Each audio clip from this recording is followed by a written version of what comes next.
When a student is sent to in-school suspension, is it truly an opportunity for growth or just a timeout in disguise? Intentional and purposeful focus on building a culture of collaboration is the secret for leaders striving to make a difference. In building a culture of collaboration, Kurtis and Lorna Hewson will share simple tips, ideas, and strategies to take your organization's collaborative efforts to the next level. Welcome to another episode of Building a Culture of Collaboration. I'm Lorna Hewson, lead learner and co-founder of Jigsaw Learning. And I'm Kurtis Hewson. Today, we're excited to be joined by Johnathan Cranford, a veteran educator who has dedicated over a decade to working with students with the highest needs. From his early years teaching special education on a therapeutic campus to leading in-school suspension programs, Johnathan has seen firsthand how traditional approaches often miss the mark. That experience led him to create a trauma-informed ISS model, transforming what was once a punitive space into one of structured intervention and support. As the author of the book, The Art of In-School Suspension, a discipline program that benefits staff and students, he's now helping schools reimagine in-school suspension as a tool for meaningful behavior change and academic success. We're thrilled to have him on the podcast to share his insights and strategies for collaborative, student-centered approaches. So, Johnathan, welcome. So great to have you here. Hey, yeah, thank you. I appreciate you having me as a guest on your podcast. This is always the most painful part when you sit there as we read the front matter and that, and you're sitting there going, yeah, that's me. Yeah. I did that. So, Johnathan, you and I have had the chance to connect over the last few months through some of the work that we've been doing, but I know you've had a rather unique path to getting where you are today. Can you share just a little bit more of your personal journey to now becoming an authority on the topic of ISS or in-school suspension? Sure. I was as shocked as anyone to learn that I am an authority on in-school suspension. I can tell you the exact moment when I figured this out about myself. So I'll relate that story for you. So my first year as an in-school suspension teacher, and every year since, to be honest, I have teachers coming up to me in the hallway saying things like, hey, my students get more done with you in a day than they do all week in my classroom. How are you getting them to do that? Stuff like that. So teachers on my campus noticed a change in ISS like the very first year. And they were running up to me saying that stuff. And then in the second year, the district noticed. Someone higher up, like in central office or somebody above me, decided to label my classroom as a model ISS room and didn't tell me about it. So one day our district is mentoring another district in PBIS implementation and some other stuff. And all of a sudden I have about 13 to 15 adults in my room. And some of them are like associate superintendents from the other district. Some are behavior specialists or regular specialists. And it's like a historic number of visitors to in-school suspension.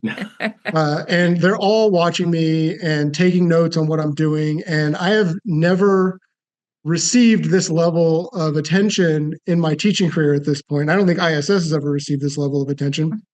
And that's when I just sort of realized, oh, this is something people are really wanting to implement, but they don't know how. And that's when I suppose I realized I'm an authority. And that's when I immediately, I think, started writing the book that evening. That I started outlining it. I think that that day when I got home from school, I was like, cha-ching, I'm going to cash in on this. Because as fellow authors, I know that you both know that writing a book on a niche topic in education is just a shortcut to wealth. And we're rolling in it right now. That's funny. So I jumped right on that.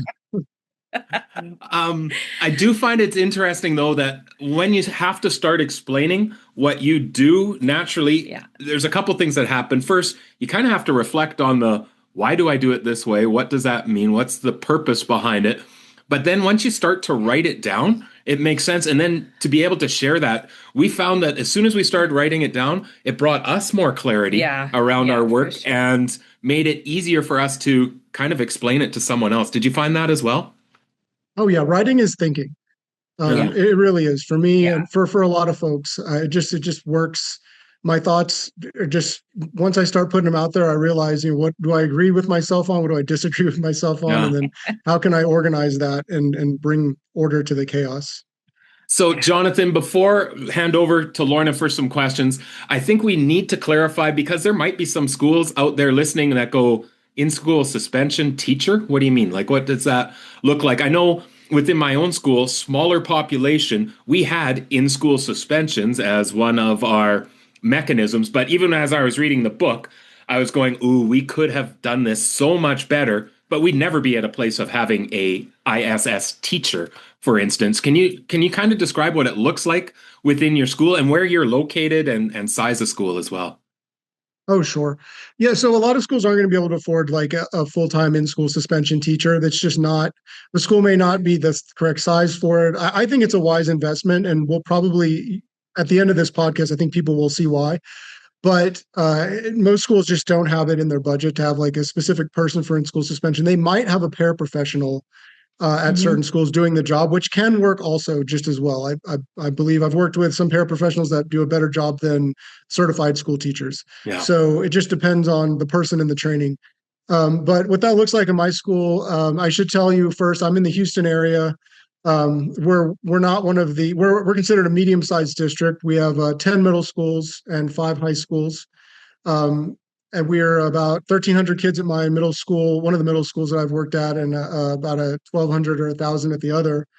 And our high schools are about 4,000 kids. So we have 5 of those, 10 middle schools. It's a pretty good sized district most places, but we're one of the many, many districts surrounding Houston Independent School District, which is just massive. Yeah. I think it's the 4th largest in the country, or possibly higher than that. I'm not sure. So it's a very corporate type of environment when you get that big, when you grow that large. I think most school districts of our size and bigger. So there is a specific need when you have groups that large, to probably have more of a staff invested in discipline. But even in a smaller school of, say 500 to 800 kids, I think you'd really benefit from having a dedicated staff member or members. I've also seen it done on some campuses where they have multiple teachers going into the room throughout the day. That isn't ideal, but if you can get everybody on the same page, you can still make it functional, and even very successful. It's just everybody's got to be really on the same page and really tight about what they're doing. Mm-hmm. So when we think about in-school suspension, can you tell us a little bit about what would be reasons for students accessing, or how do kids land in your classroom, essentially? Oh, any number of reasons. So it could be on the small end of things, like, you have like classroom disruption or tardies, things like that. Right. When it's a chronic level of those, once they reach a certain point, they could get a day of in-school suspension. So it's not technically like a major violation, right, but far too many small violations where the student just isn't responding to other supports. That could land them with a day to 1 to 3 days of in-school suspension with me. And then, of course, all the larger stuff, open defiance, aggression, maybe towards a staff member or another student. Fighting usually results in an automatic out-of-school suspension, although I would fight that if I could. But there's, things, I say graffiti, vandalism, getting caught with certain contraband, things like that will put you in school suspension. Just anything that's considered like a tier 2 type violation, something that, would get you in a little more trouble than usual, I guess. Yeah. So, Johnathan, that would mean then that your group of students are rotating all the time then. Yeah. Yes. Well, absolutely. Yes. You shared in the book are really concise and have tools available to be able to track who's in the room, the assignments, like we'll get you to explain all of that. But it is with the understanding that a student might only be there a day. They might be there for 3 days. They might have been there multiple times during the course of the year. But when I was reading, I couldn't agree more. And we did the same in my school of we're moving away from out of school suspensions as much as possible, unless there's safety concerns that are coming, because just like you talk about in the book, the out of school suspension can almost in some ways be a reward. I get a day off of school and I can hang out, watch Netflix and play games during the day. Nah, let's bring them in school and then describe to us what does that classroom setting look like, and why do you think it becomes so effective? Because as you shared in the book, there's a focus on, you called it your triangle, the ISS triangle. Do you want to break that down for us and what it involves with discipline, learning, and restorative? Right. So yeah, so structure, academics, and then SEL or restorative. And it was I think as I described in the book, is like an uneven triangle. So the Yeah. structure, there you go. Yeah, there's a picture of it. So the structure is like the base of the triangle, because you can't have nothing really is going to happen in any classroom without structure. If you've ever been in a classroom that lacks structure, you tell immediately, oh, there's no learning going on here. The kids are kind of running things. And then academic support is actually the next largest side of that triangle, because that's where you're building the relationship with the student. That's where a lot of the the intervention is occurring there. And then SEL is the smaller side, the smallest side, I should say, and not because it's unimportant, but because a lot of folks make the mistake of thinking that you can maybe SEL your way out of a poor ISS program, or they want to add more SEL or better SEL to the program. I see people asking for that all the time, and it's like you're not gonna have it if you don't have structure and academics in place, because without the structure, like I said, nothing happens. Without the academics, you haven't built a relationship with the kid, through working one-on-one and intervention with them to even be able to talk to them about some other concept like integrity or honesty, or just being on time to class. Like they're not going to care because they don't trust you, they don't really know you. So that's kind of where the triangle sort of took that shape, because it was like, well, it's a really easy abstract way to show how how this is built. And I guess I like triangles. So the structure, here's the base, there's the academics. SEL is important, very important. I have a chapter devoted to it in the book. But it's you can't put it there unless everything else is already in place. Mm-hmm. Well, Johnathan, you've described your first year as an ISS teacher as a turning point, not just for students, but for building deeper collaboration across the school. Can you share a story about how that collaboration started to shift your work with staff? Yeah, absolutely. So it's very clear to me. Initially, most teachers weren't collaborating with ISS at all. Yeah. And this is so common. It's unfortunately so common that it's considered the norm. The data shows that 99% of ISS rooms are completely ineffective when it comes to behavior intervention and academic intervention.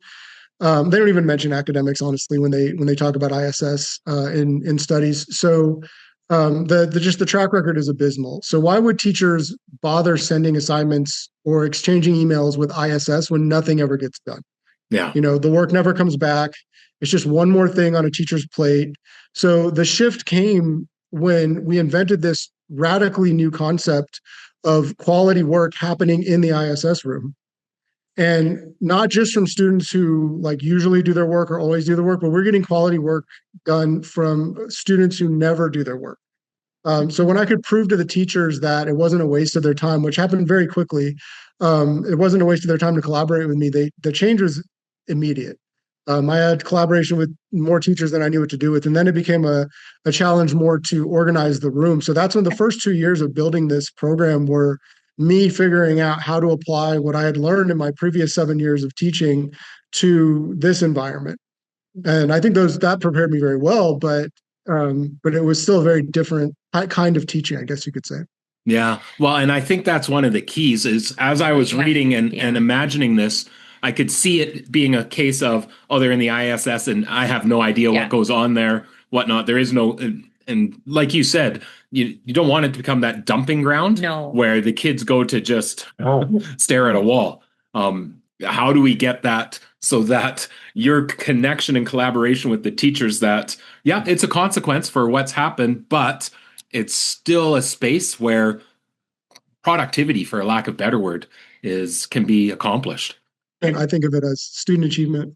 Yeah. Mm-hmm. I would imagine that you have quite a complex system of communication in order to create that collaboration with the teachers, remembering that there are multiple students coming in and out and different teachers you're needing to interact with in terms of how you support that student. And so with that, Johnathan, we're going to, of course, encourage people, get the book, but in there you describe that communication structure. Can you just give us a 10,000 foot view of what that looks like when working with teachers for what the students are going to be doing in your space? We'll be right back to continue this episode. Are you frustrated by the constant need for higher levels of support for your students? Are your resources stretched thin as more and more students are identified as requiring those intensive supports? Over the past number of years, with the growth of tiered response systems in schools, educational organizations have become proficient at tiering students for intensifying levels of support.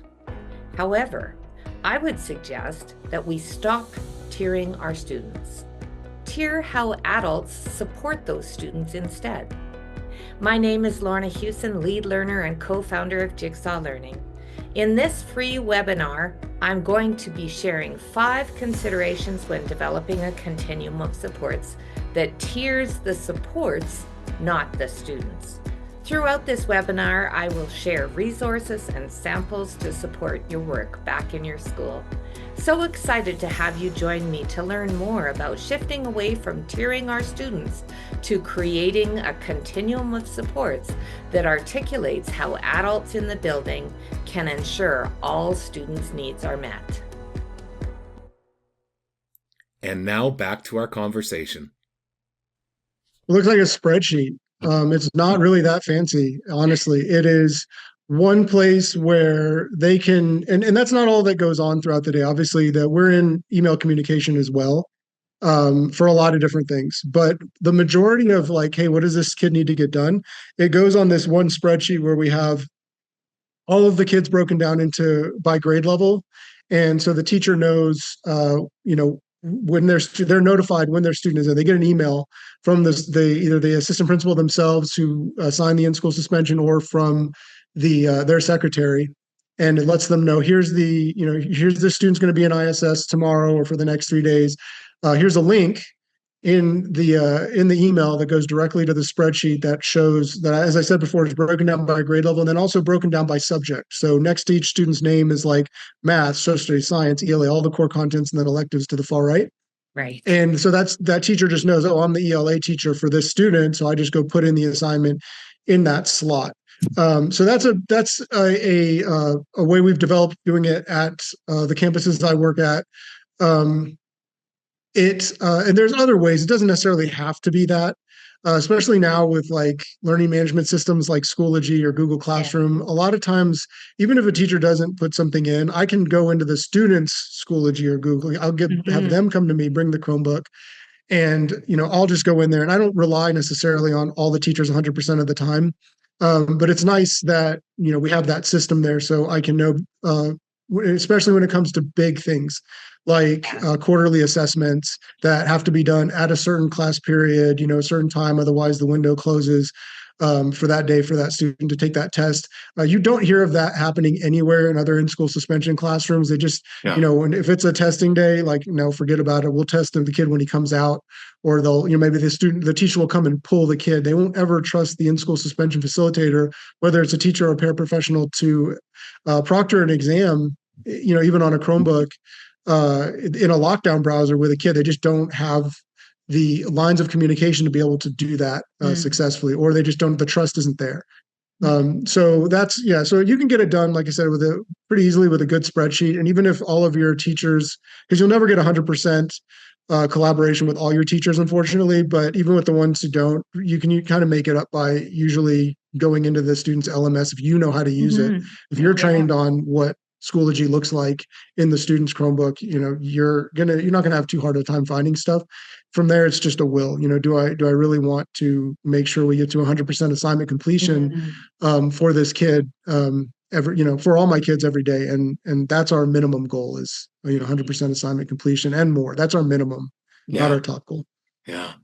The thing that on this podcast, we're always talking with different educators, leaders, sometimes out of education, about collaboration. And the word we always hear come up is clarity, getting real clear on the expectations, what it is that we're trying to accomplish. And it really stood out to me within the book of when the students are in the ISS room, we are crystal clear on the responsibilities, the expectations, and hold them accountable to that. So your ISS, the trauma-informed ISS model is, you've talked that it's built around 4 pillars: safety, transparency, collaboration, and empowerment. So we've talked about collaboration with the staff, but this is obviously about how we engage the student. So what does the collaboration look like within that framework, and why is it such a critical piece in your mind for an effective ISS program? Excellent question. Yeah, the collaboration piece is kind of the big piece when it comes to trauma-informed in-school suspension. And clarity is super important. I mean, I don't remember if I put it in the book, but I definitely put it in some of our trainings for teachers. My favorite quote by Brene Brown: "Clear is kind, unclear is unkind." Yeah. Because if you're not clear, then with everybody around you, then there's going to be friction, there's going to be problems. Well, and I would suspect, especially when you might have some students not very happy to be in that space, or even slightly dysregulated, right? You would be right to suspect that. Yeah, they're often unhappy to be in there. So we have a whole system for that. But regards to collaboration, you're collaborating in all directions if you're running an in-school suspension program. So first, you have to collaborate up with the administration, because you really need their support first. So I have a deal. I'll give you an example. I have a deal with my administrators where if a student is unsuccessful behavior-wise in ISS, then we don't just suspend them out of school like most schools do. They get another day with me automatically. I haven't had a student go from ISS to OSS in years.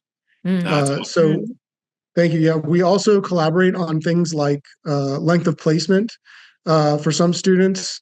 I work directly with my principal on trying to get a longer ISS placement for students in place of sending them to an alternative school when we can help them. I'll do anything to keep a kid out of alternative school, because they always just come back further behind in instruction and worse off behavior-wise. So there's some legal reasons when we can't do it, but if I try to work with my admin on stuff like that. Then obviously we talked about it already. You collaborate laterally with the teachers. I always tell people, behavior is not the hard part when it comes to in-school suspension. It's managing 12 kids times 7 teachers. So even with a good framework for collaboration, it's still a lot of communication to manage. So you need a good system. Otherwise, you're going to be, if I can use a term from my bartending days, you'll be in the weeds if you don't have a good system. So, and then finally, you're collaborating with the kids. You're collaborating with the students themselves. So one-to-one academic support is the pulse of a good ISS program. This is where a lot of the programs break down right away, right off the bat. The ISS facilitator, a lot of times, like you said, it may not even be a teacher. It might be a paraprofessional. They may not feel qualified to provide academic support in every subject. And my advice here is that you don't have to be certified in every content to provide support in every content. The thing you have in ISS, which is the luxury that you have in in-school suspension, is that you have a lot of time and you have resources. So you can watch a Khan Academy video with a child and figure out the work together. I always counsel or train people or coach people to, just give them the support that you would provide your own child. Yeah, great. If they were struggling with something. Yeah, beautiful. Yeah. Johnathan, where do you see trauma-informed in-school suspension fitting within an MTSS framework? How can schools integrate this approach systematically rather than as a standalone intervention? Yeah, thank you. That feels like an interview question there. Let's see. So I'll just go off about MTSS as best as I can for a moment. So with MTSS, high quality teaching and classroom management are together in the first tier, right? They're the top of the MTSS pyramid. And rightly so, right?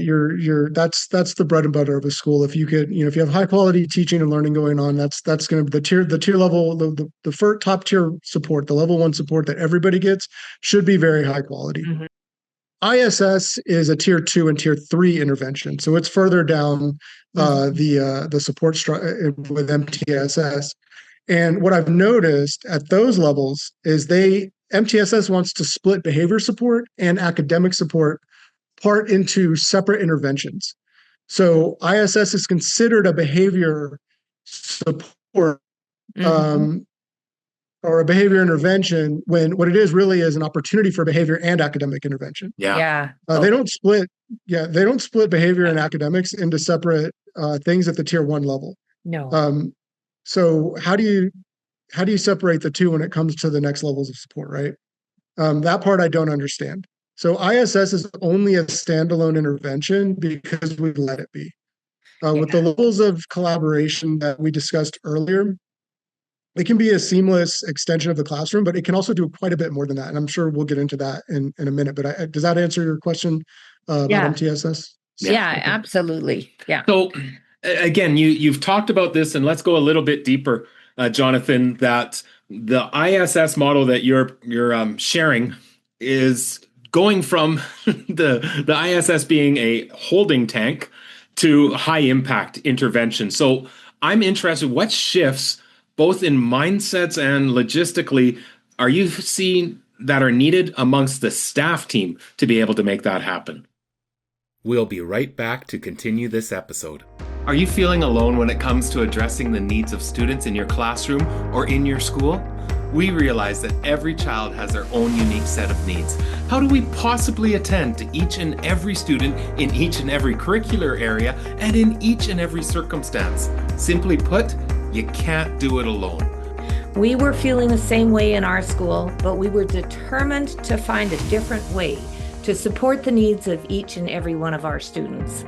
Through much trial and error and studying the current research on professional learning communities, response to intervention, and much, much more, we developed a framework that would support not only the students in our building, but every staff member as well.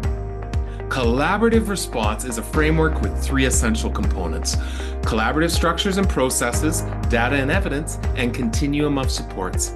With careful implementation of these intersecting pieces, your school can live the belief that every child deserves a team. Get the introductory chapter of our best-selling text, Collaborative Response, 3 foundational components that transform how we respond to the needs of learners, for free. This chapter also includes a link to the companion website with numerous resources and templates related to the framework. Go to bit.ly/C_R-intro to access the chapter. That's bit.ly/C_R-intro. Join the thousands of schools implementing collaborative response and seeing incredible levels of success for all students. And now back to our conversation. Sure. So as I said earlier, my minimum standard for a day of in-school suspension is what we refer to everywhere on my website and in the book is targeted behavior intervention with 0 loss of instruction. So that's our minimum. And it's honestly a pretty low bar if you know what you're doing. So once teachers learn to trust that learning can occur in the ISS room, the mindset shifts to, okay, now what can we do with this opportunity? Is it just that the student needs to catch up and eliminate some zeros from the gradebook, or do we need to backfill some skill deficits? So like, they might say, okay, can you, the ISS teacher, spend some time working with the student on basic math facts so they can return to my class more prepared to engage with material? Or, it's that shift that needs to happen, from the staff of like, okay, how can we view this as an opportunity where we can get more done with the kid than I would normally be able to get done in a regular day of school? So Johnathan, I found it really interesting where, I could imagine in my mind that a student comes in and is getting some one-to-one support. They might be getting more accomplished than they were in a classroom before. And you talk about, but I still want to ensure that this is not a comfortable space for students, that they still see that I don't want to land in ISS again, even though it's been positive and productive. So how do you advise that you create that balance of seeing it as productive, but not so much that, okay, the kid can't wait to get to ISS again? Trust me, they don't want to come back. So they never want to come back. What I can tell you is for a lot of folks who see the ISS room more than one time, a one-day placement really isn't that bad for most of them. They're like, oh, okay, that wasn't so bad. It was a little bit boring, but it was really quiet. I got a lot done. I feel accomplished. And we want them to feel accomplished every day at the end of the day. Yeah. 3 days in my in-school suspension room for anyone is brutal. I don't care who you are. It's just nothing ever changes. It's just here we are. Here's the morning, what I call win the day process that we go through. And then we're going to get right to working as quickly as possible and trying to be productive. And I'm going to be here to help you. But here are the boundaries that I set for you, and I'm not going to let you fall short of those. I'm not going to allow you to get away with or not hold you accountable. But at the same time, there's going to be so much help and support here that hopefully you're not going to mind too much. And that's just really nurturing. That's all that is. That's almost the definition of it right there, right? How you would raise a child. Like, you put the boundaries in place, but you also provide as much support as possible. It's not fun. They don't love just focusing on work all day. Nobody does. There's no passing periods. There's no, we have restroom breaks where we all go at the same time. Lunch is, in the room. They miss all the social interaction that is a big part of a kid's school experience, right? Yeah, and I'm the only person they get to talk to, and as entertaining as I am, it's not that fun. Well, I liked how you had said there that the kids don't necessarily dislike me, but they sure don't want to come back to my classroom that often. Yeah. That's funny. Well, they'll say that they say Mr. Cranford is cool, but ISS sucks. That's what they say. Awesome. That's funny. Well, if schools are looking to implement a trauma-informed ISS model, where do they start? Yeah, what would you see as some key steps to fostering buy-in and shared responsibility for the staff? So, yeah, this might sound a bit self-serving, but it's not. I'm just doing all I can to help folks out here. But first, you've got to train your ISS facilitators, whether it's a teacher or a paraprofessional, as ISS interventionists, because that's what they are.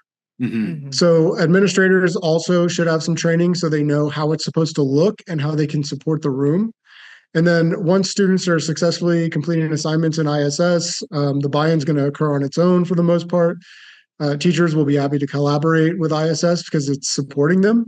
It's taking something off of their plate rather than adding to it.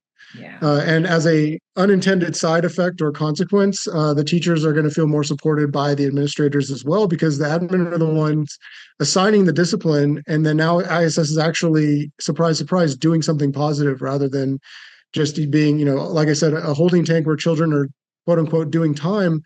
Or worse, it's rewarding negative behavior because it's a room where they can go and it's like a student lounge where they can like watch Marvel movies on their phone and hang out and enjoy themselves. So so those are your steps right there. Honestly, it comes down to, when let me just put it this way. When I was given the ISS room to take over, the entire training that I received was, here's the keys to the room. When we send you the students, try not to lose any of them. And then at the end of the day you let them out and then we all go home. That was really it. And then they're basically like, do a better job than the last guy. And that was it. There's no training. I don't think there is training. I think ours is literally the first training, and I'm 99% sure that mine is the first real book on how to implement in-school suspension appropriately. So so my again, I'm not trying to be self-serving. There's a lot of resources on our website to where you can get the book and try to do this stuff on your own. But I really do recommend that you contact us about getting some training or some coaching for these folks, because it's going to pay off a lot more than it's going to pay. It's going to give you more of a return than what you actually invest into it. Quite a bit more. Yeah, absolutely. So, Johnathan, just to wrap up, we will include in the show notes the link to the book. Again, it's The Art of In-School Suspension, Johnathan Cranford, but we'll also put in the website. Can you just give a mention of the website? And if people wanted to get a hold of you, what's the best way? Yeah, the website is the best way. There's a contact page on there. So it's our website is www.theartofiss.com. And again, I said there's a ton of information on there. And just reach out if you're interested in training or coaching for your behavior teams. Excellent. Well, thank you so much, Johnathan. It's been a pleasure learning about your work and being able to share and visit with you. So thanks so much for joining Thanks, us. Johnathan. Thank you. Wishing you the best. All right, so I have to admit, I've known Johnathan for a few months through some of the shared work that we're doing, and when he would say I'm working with schools and school districts on their ISS program, it kind of went over my head, and then I had to Google IS. Oh, you mean in-school suspension? Okay, I get that. But then once he started to share what the structures look like and then a chance to go through the book. I'm so glad that we were able to get him on the podcast, because even though this is a little bit of a departure from our normal, how do we build a culture of collaboration focus, I think what he is proposing or suggesting for schools that have in-school suspension programs is radically different and really focused on supporting the student, not just from a behavioral standpoint, but from an academic. Yeah, actually, when Johnathan was talking about, his training that he got when he first became an in-school suspension teacher, that it was basically, here's the room, the keys to the room. Here are the keys. But don't lose any kids. It actually brought up in my mind that my first year of teaching, I was responsible for providing resource room for grade 3, and the same thing, that at that time there were no structures in place. It was basically, here's the kids you're going to have. You're going to have them during this period for this much time each day, and work on reading. Do some stuff. And there was really no structure, no communication, nothing to really look at in terms of a really supportive environment. I love what Johnathan was talking about in terms of the social emotional learning aspect that is alongside, and the structures and routine that he suggests are important in that in-school suspension room. All right, so this won't be a shock to you, and I doubt to anyone that's listening to this or knows me for any amount of time, but the part that really excited me was the structure. Like, it was just clearly laid out that from the start of the day, here's the script that we use to go over what happens in this room. Here's the system that we have for communication. Here's the system for the way the day gets laid out. It's even laid out with an intentional seating plan. Like, everything is structured and nothing happens by accident. And I think this is so key for us thinking about whether it's our ISS program or anything that's happening within our organization. What is the structure? How is it intentional? How is it connected and aligned so that, like I said, things don't happen by accident. They happen on purpose. And it was super clear. And that's the piece that jumps into my mind, is the clarity that those structures provide, so that we know exactly what this looks like. We know exactly what our purpose is in this time. Yeah. And so just whether it's students coming into the ISS and getting clearly, here's your expectations, here's the responsibilities, here's the expected consequence that you can have. I think the same applies when we're putting staff together in collaborative teams to be able to say, here's the purpose that we're focusing on, here's the structure that we're going to use. Again, making it crystal clear of how do we move forward so that we can see productivity and impact for the efforts that are happening. Well, and I'll always return to the idea too that those structures provide safety. And there's an element of psychological safety that is put in place for students when they come to that room as well. Knowing that it is a consequence for something that has occurred, but they know exactly what's going to happen during that time. Absolutely. So please make sure that you check out the book, Johnathan's website, and the great work that he is doing across schools and school districts. So connect and check out those resources. As always, would love for you to rate, review, and share this episode with others that you think would benefit. And we really want to wish everyone all the best. Take care. See you soon. Jigsaw Learning, founded by Kurtis and Lorna Hewson, is a team of educators who work with schools, districts, and educational leaders to establish collaborative response to ensure success for all students. Because every child deserves a team.